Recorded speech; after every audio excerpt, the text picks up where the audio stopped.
Let's talk about the New York Daily Post article, interview with Bernie Sanders.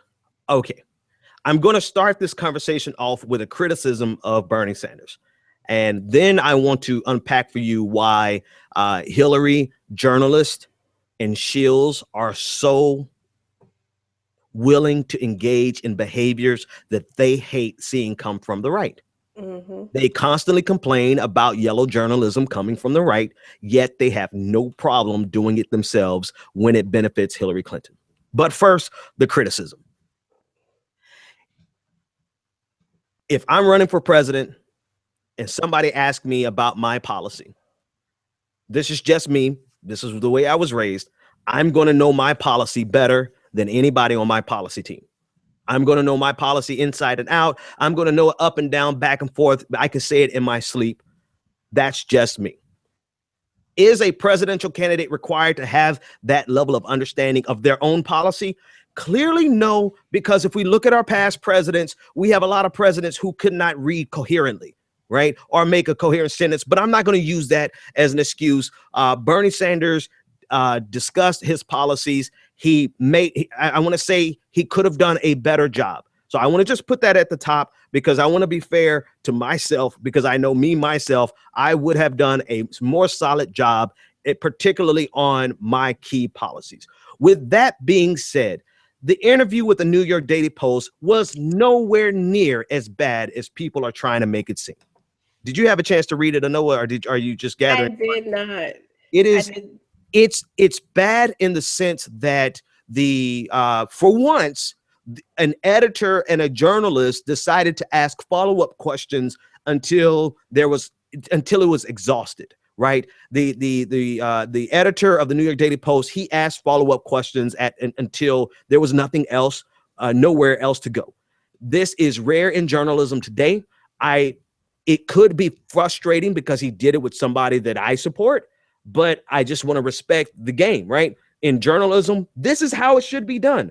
I'm not going to complain about the questions that the the editor of the New York Daily Post asked. I would just say I have full expectation that every single interview should be handled like that with follow-up questions. However, that's not what happens in American politics today. So that's number one. All right. So number two is the fact that there are a lot of people who are trying to make this out to be showing that he has no depth and no substance and no knowledge of his key components, his key policies. That's absolutely not true. All right. So this may get a little dense. So I'm just going to ask my team who are in the live production if there's something important like a primary result that comes up. Throw it in the chat room with the big stars around it so I can break my thought and come to that, because we have to kind of get in the weeds. All right, so I'm going to start with Jonathan Capehart, who outlined 9 things that Bernie Sanders should have known in this interview. Number one, he said that Bernie Sanders didn't know how to break up the banks. And that's not technically true. That's not really what he did not know. And everyone is passing around this meme or this tweet about Bernie Sanders saying, I don't know, I didn't study that. And this is where the yellow journalism comes in, and it's highly disingenuous. They asked Bernie Sanders about how he's going to break up the banks, and they got into a dialogue of how to get it done within the parameters of Dodd-Frank and the feasibility of accomplishing it in the parameters of Dodd-Frank, whether or not the Fed would have the support necessary to actually invoke, I believe, Section 121, if my mind serves me correctly. If not, I'll come back and correct myself. But whether or not Dodd-Frank is actually, Section 121, damn it, I had it right. Whether or not Dodd-Frank is actually strong enough to break up the banks. They got into a conversation about it, and it was not the most robust conversation coming from Bernie Sanders. However, at no point did Bernie Sanders say, I did not study how to break up the banks. This is what Hillary journalists are going across the media sphere saying. In the only thing Bernie Sanders said I did not study was in regards to a legal case that came up over, what's the name of the corporation? The name of the corporation escapes me right now, but this corporation actually was set to be broken up. There's a legal case pending about it. And Bernie Sanders expressly said, I did not study that case. I did not study that was in regards to the legal case surrounding breaking up this corporation. Now, everyone is taking this and taking it out of context and saying Bernie Sanders did not study how to break up the banks. Yellow journalism at its worst, being perpetrated by people who complain about the right doing and engaging in yellow journalism.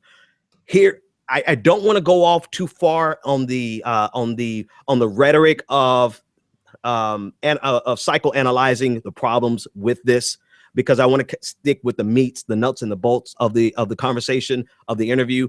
But there is a very real threat when you undermine your fundamental arguments that you've been using against another party, and you undermine it in order to support your preferred candidate. What are you going to do if you win? What are you going to do if you win? And now you can no longer use your arguments because you've been arguing against your own arguments. I'm going to deal with that in the second half of the show.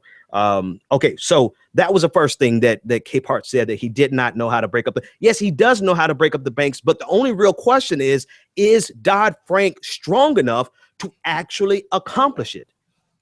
And in reading the New York Daily Post, I'm like, this seems to me that Dodd-Frank is a problem.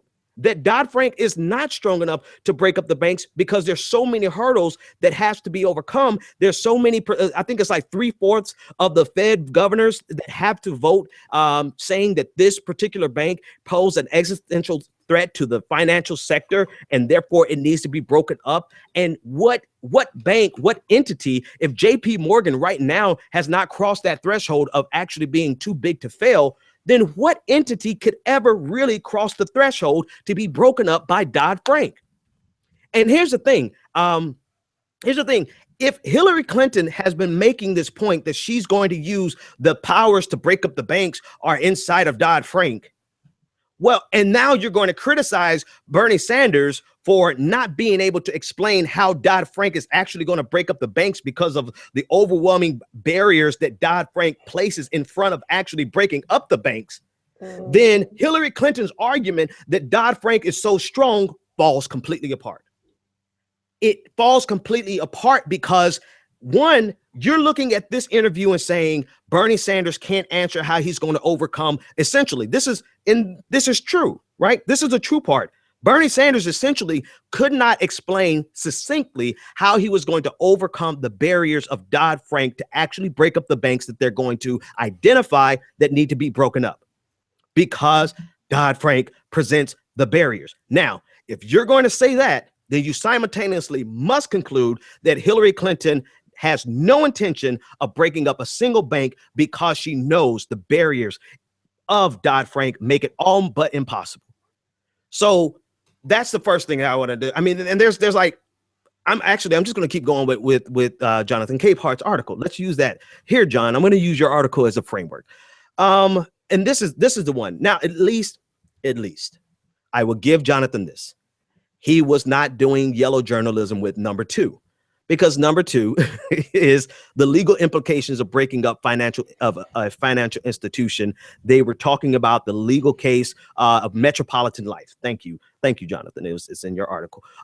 And Sanders said that that legal case is not something that he studied. Now, Capehart said that this is something that Bernie Sanders should have known in this interview. No. If there's a particular legal case surrounding a particular policy position that a candidate is advocating for, it is not his job to know the insides and out of every legal case. If it was me, would I be anal retentive enough to go and find every legal case? Probably, yes. But is this a fair thing to say Bernie Sanders, because he does not know the legal implications of this case or what's coming out of this case, that he flopped in the interview? No. All right. Number 3. Okay. I'm sorry. Okay. Let's take a minute. I think we have some results. Thank you. And no, you can always just yell. Yeah. Let me, I want to bring in Nick Nolan. Nick, thanks so much for joining us, man. How's it going? I'm all right. Can you hear me? Yeah, I can hear you fine, man. It looks like you were itching to get in on this conversation on Bernie Sanders' New York Daily Post interview and the strength of Dodd-Frank as compared to what Hillary Clinton is saying. It all the protections we need. What do you think? Well, number one, what I want to first start off by saying is a large majority of Dodd-Frank has never been implemented. Hmm. You know, Dodd-Frank is 2,300 pages, so for somebody to expect a congressperson to actually cipher through and read all 2,300 pages of that law is utterly ridiculous. Nobody's read that whole thing. They have staffers to do that. That's what their job is. They just need Right. to know, broad brush what it does. But specifically, number one, remember how I say you don't debate on somebody else's frame. Mm, Asking him how he's going to break up the banks using Dodd-Frank's current ability is a tricky proposition at best. He would actually have a better chance of breaking up the banks using the Sherman Act that he can enforce just straight up from I forgot what the authorities. I think it's the I want to say the FTC. hang on, I can find out for you. Yeah, FTC and the Antitrust Act. Yes, thank Yeah, you. yeah, he can use the FTC. Uh-oh, Nick, I think we lost you for a second there. Nick, we lost your audio. Can you hear me? Yeah, I can hear you now. Go ahead. Okay, yeah, he can use the Sherman Act to break up those large banks and not have to try to do it through Dodd-Frank. Since, I mean, basically what Dodd-Frank has was some kind of emergency plan where the banks are supposed to have a plan to wind themselves down Yes. in case of a systemic risk. But we see some of the largest institutions are already getting themselves taken off the list of banks that pose a systemic risk. Even though if they were to fail, they probably would still pose a systemic risk. It's all about the classification. You can read an article in the Wall Street Journal that says, I forgot which bank it was. I wanted to say Citibank, or it was a different bank, and they were like, oh, they are no longer on the too big to fail list, but they're still the same size as they were Right. before. Right, right, and that's the threshold, right? If we have not even crossed the threshold, where is that threshold? Where does it actually exist? And this is kind of the nuances that the editor at the New York Daily Post was really hammering Bernie Sanders on.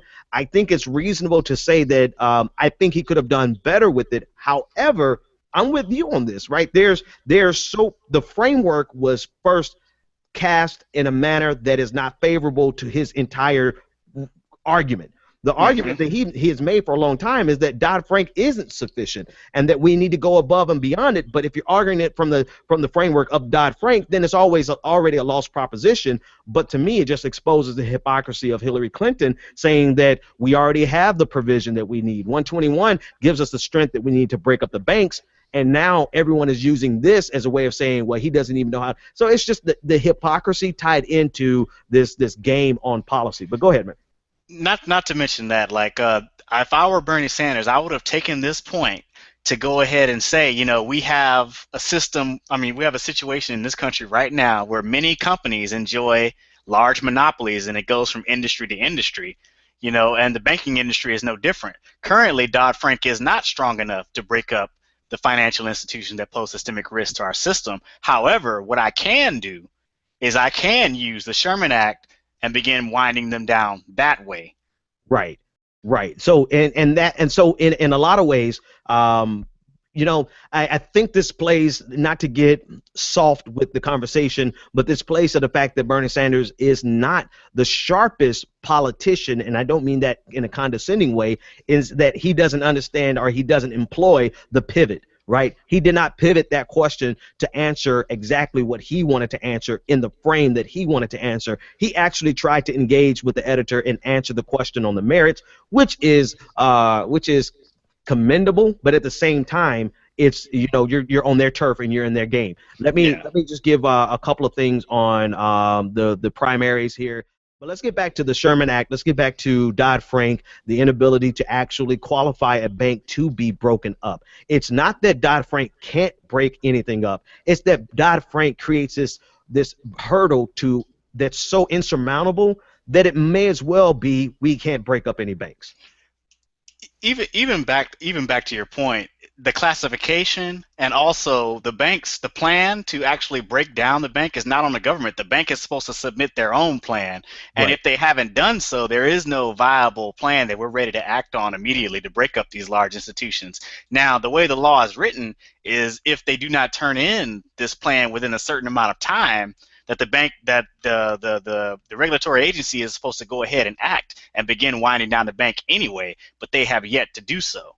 They've actually been giving exemptions out right now, and they never have had a serious plan to break them down. Yeah, yeah, and this is the portion of the weeds that most people won't even delve into, right? And I'm going to ask you guys a question. Now, I'm not saying this to promote the show, but by the way, it's the middle of the show, and I should promote the show here. Go ahead and click subscribe. Go to the BenjaminDixonShow.com and subscribe for our blog. Go to patreon.com/the BPD show. But let's be real. What show have you heard any meaningful breakdown of the weaknesses of Dodd-Frank?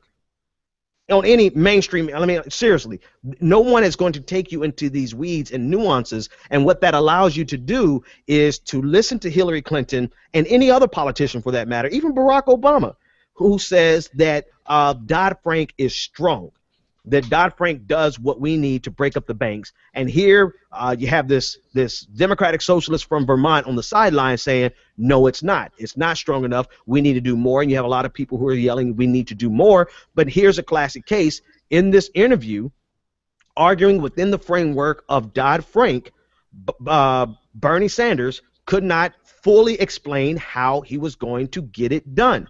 And instead of breaking the frame and saying, I'm not even going to talk about Dodd-Frank because it's not strong enough, he tried to answer it within the context and essentially could not answer it. And so everyone is running around saying that he doesn't know how to break up the banks, when in actuality, he actually does have a plan to break up the banks, but it just cannot be contained within Dodd-Frank, not with the hurdle to even get the classification.